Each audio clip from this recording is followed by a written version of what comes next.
2025년도 1월 21일 이 영상은 밤 10시 33분에 만듭니다.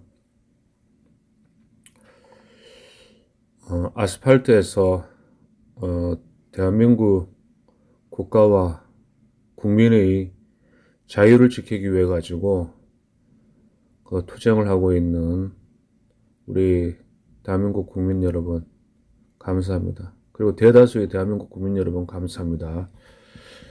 한때 1950년대, 60년대, 70년대, 80년대, 90년대 홍콩은 아시아의 진주였습니다. 한국의 모든 무술 영화는 홍콩을 통해서 들어오고 홍콩은 진짜 보석이고 진주였죠. 그러나 지금 현재 홍콩은 그런 과거의 영광이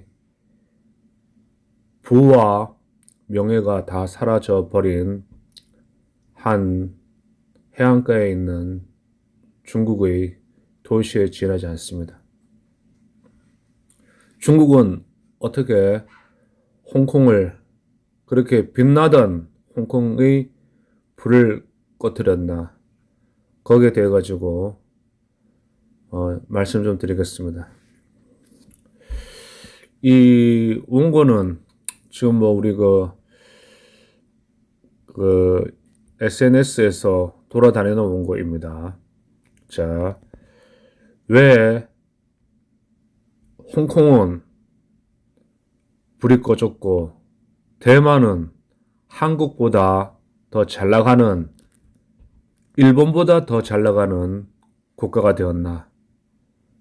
중화민국입니다. 중화민국 대만. 대만은 홍콩의 몰락에서 교훈을 얻은 나라입니다. 2014년 홍콩은 전 국민이 일어나 대규모의 노란 우산 시위를 하였으나 중국 공안에 전부 진압당하였습니다. 그때 대만 국민들은 이 모습을 지켜보았죠. 중화민국, 즉 대만 사람들은 홍콩 꼴이 나면 안 되겠다고 각성하고 선거제도 개혁을 이루어냅니다. 사전 투표를 금지하고 당일 투표를 하고 투표함 이동 금지, 또 손으로 개표하고 국민 누구나 촬영 가능 방식을 도입했습니다. 선거 개혁이 이루어지자 거짓말같이 친중 국민당 투표가 현저히 줄어들게 되었습니다. 선거가 투명해지자 단순히 대만 중화민국 국민의 주권을 지키는 데 그치지 않았고 또 대만은 정치적 자원을 반도체 산업에 집중했습니다. 대만 정부의 지원으로 파운드리 반도체 TSMC를 세계적 수준으로 성장시켰고 삼성전자 반도체를 뛰어넘어 버렸습니다. 그 결과 반도체 거물들이 탄생하고 AMD와 NVIDIA, 엔비디아의 경영자 자리에도 중화민국, 즉 대만인들이 올라서게 되었습니다. 그들이 경영하는 거하고 똑같고 그래요. 중화민국, 대만은 선거개혁 후 10년이 지난 지금 이 지구 행성에서 이 반도체 기술 강국이 되어 있고 그렇습니다. 아메리카, 유럽, 일본 모든 빅테크 강기업은 중화민국, 대만, TSMC 납기 일정을 기준으로 그들이 제품을 만들고 있습니다. 대만이 선거 개혁으로 내부 결속을 다지지 않았다면 이런 성과는 힘들었을 것입니다. 중국 공산당이 지배하고 있는 중국은 중화민국, 즉 대만을 정치적으로 침투하기 힘들어지자 무력 도발과 침략 야욕을 드러내고 있습니다. 그러나 중국 공산당이 자랑하는 중국 공산당 인민해방군 해군 공군은 일본 자위대하고 전쟁을 하게 되면은 그들은 일주일을 가지를 못합니다. 즉 중국 공산당 군사력이 일본 자위대한테 처참하게 깨지게 되어 있고 그렇습니다.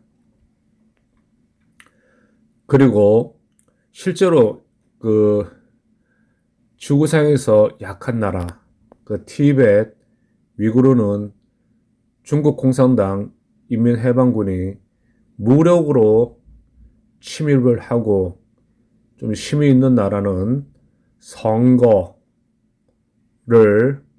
부패시키고 언론을 매수하고 입법을 매수하고 사법을 매수해가지고 아주 그 손자병법의 용간을 사용해가지고 손자병법 13장이 용간편이고 그래요. 거기를 사용해가지고 야금야금 다 침투하고 그렇습니다. 한국도 지금 기득권들이 이 중국 공산당이 뿌린 돈에 다 넘어갔습니다.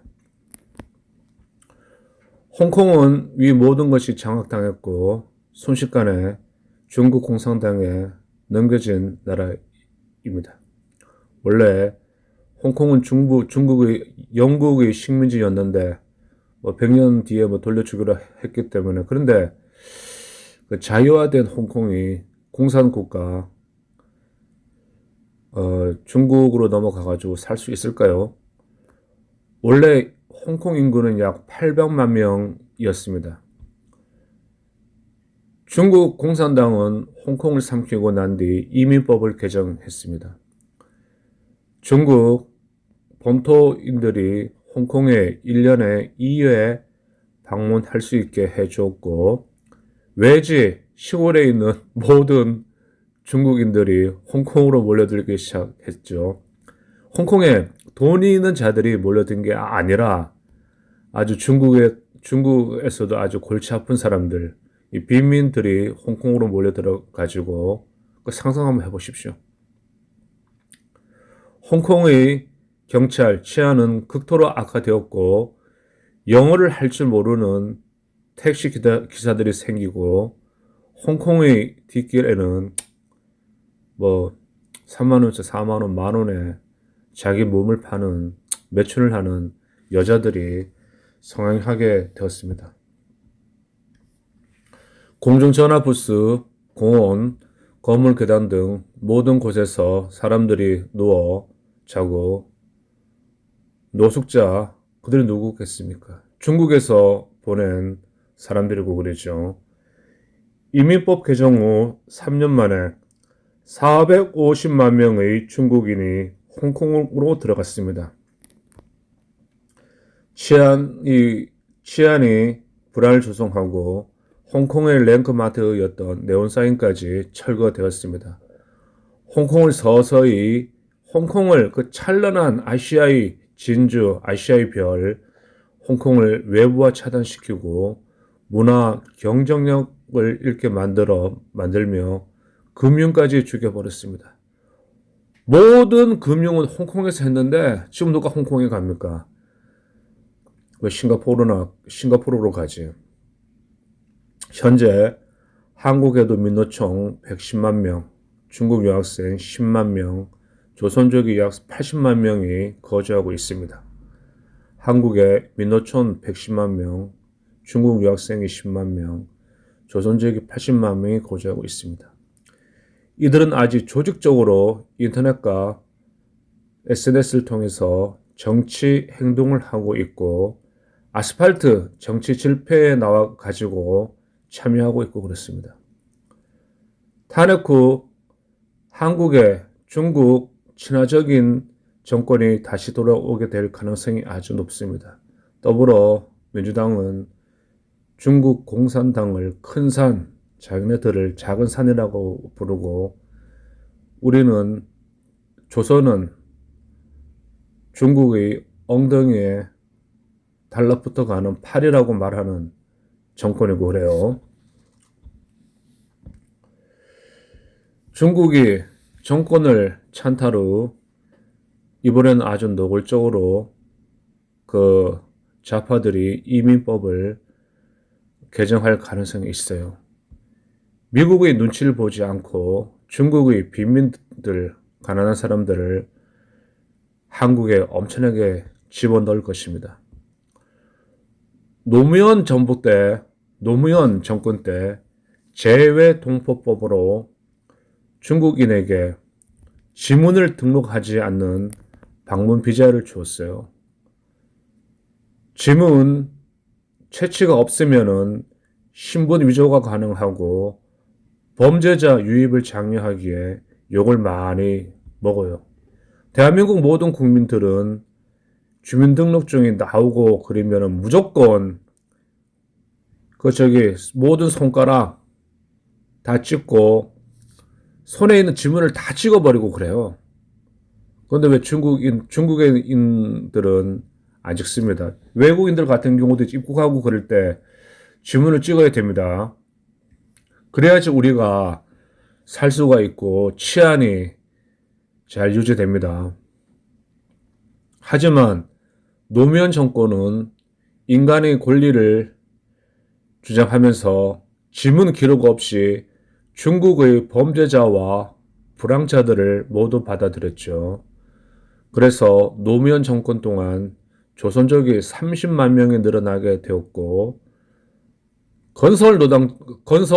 대규모 건설 노가다 현장에 가면은 그 당시 엄청나게 많은 조선족들과 외국인들이 들어와가지고 한국의 그 건설 인부들을 다 몰아냈습니다. 2008년 이명박 정부에 들어서고도 30만 명이 추가 유입되었습니다. 조선족 유입을 막을 수가 없을 정도로 현재도 들어오고 있고 그렇습니다. 그때 2012년 오원춘이 사람을 살인해가지고 그 고기를 난도질 해버렸어요. 인육살인 사건으로 잡혀버렸어요. 오원춘, 이거 기억해야 됩니다. 2012년 오원춘, 수원에 살던 28세 여성이었는데 발견 당시에 오원춘이가 300조각으로 심하게 훼손을 해가지고 처참하게 되었어요. 이 사건 잊지 말아야 됩니다. 그 당시 오원춘은 체포 당시에 심하게 술이 취한 상태였고 핸드폰을 7개를 가지고 있었어요.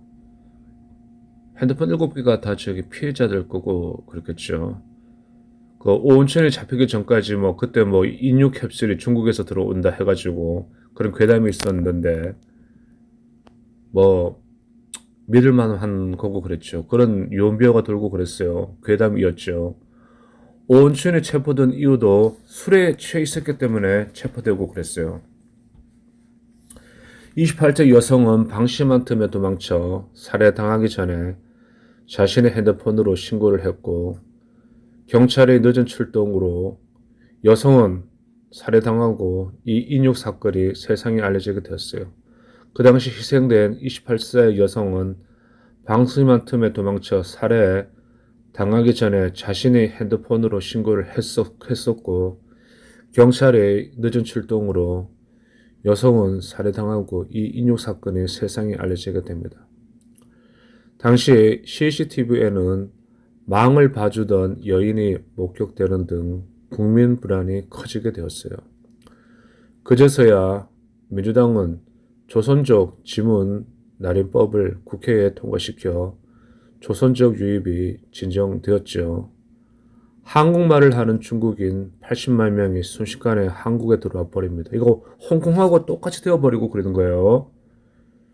중국이 한국 이민법을 다시 한번 개정해서 중국인 1,000만 명이 유입되는 것은 문제도 아니죠. 그건 일도 아니고 그래요. 친중 정당이 대통령이 되고 좀 국회를 다시 다 전부 다 장악하게 되면은 얘네들은 2천만 명의 중국인을 들어올 수 있는 이민법을 만들게 됩니다. 그러면은 대한민국이 아니라 그냥 중공이 되어버리고 그러는 거예요. 노골적으로 연간 1년에 150만 명씩만 들어와도 5년이면 750만 명이 유입됩니다. 10년이면 1,500만 명. 그러면은 우리 그 사회 혼란은 이런 말할 수가 없고 대한민국은 사라져버리고 그러던 거예요. 그래서 중화민국, 대만은 이를 간파하고 중국인 개입을 원천 차단하였죠. 대만은 선거 제도가 개혁 후 국가가 정상화되자 대만은 지금 일본보다 더 잘 사는 아시아의 용이 되었어요. 한국보다 더 잘 살고 있죠. 대만은 섬이기 때문에 물리적으로도 정치적으로도 중국을 완전히 차단할 수 있었죠. 이제 중국은 대만 정복에 실패했고 다음 타겟으로 이제 한국을 노리고 있는데 우리가 당해서야 되겠습니까? 안 되죠.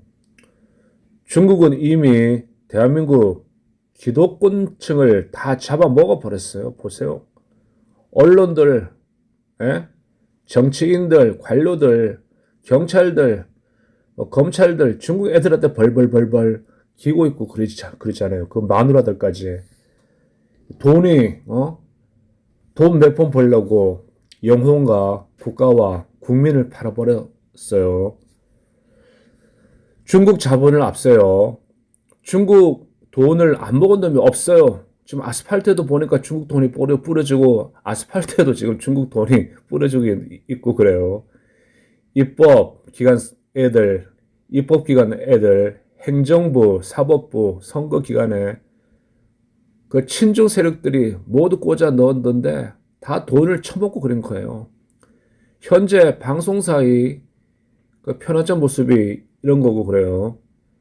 실제로 이제 세월호 같은 국가 재난 사태가 터지자 박근혜 대통령을 몰해해가지고 하는데 앞장선 곳이 조중동, JTBC, 경향 한겨레, KBS, MBC였죠. 그 걔들 얼마나 많은 중국 물을 먹고 그랬을까요?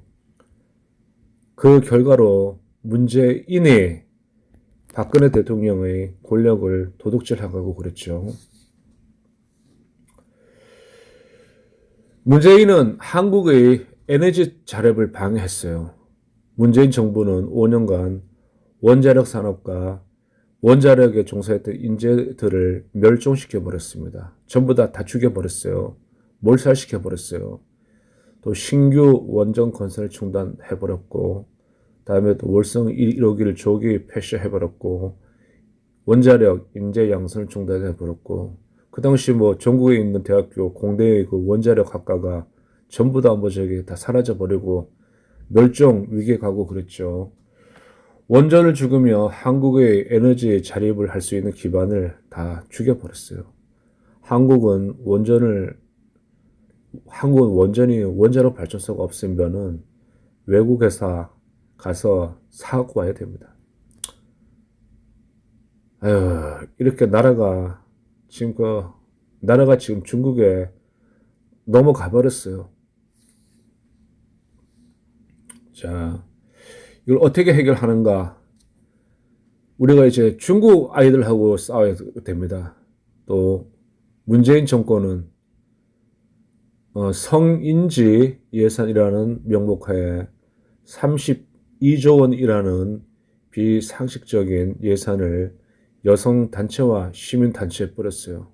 그래서 저쪽에 이제 더불어민주당 쪽에 있는 그 뭐 시민단체는 전부 다 부자고 그래요. 걔네는 엄청나게 돈이 많아요. 32조 원이나 뭐 뿌린 돈 다 받아먹고 그랬으니까 지금 아파트 몇 채씩 가지고 있겠지. 성인지 예산으로 정교조 단체와 노조 단체로 들어간 자금은 출처 불명으로 쓰이기 시작하였고 지금은 걔들 나와서 대모하는 거 봐요. 그 돈이 어디서 생깁니까?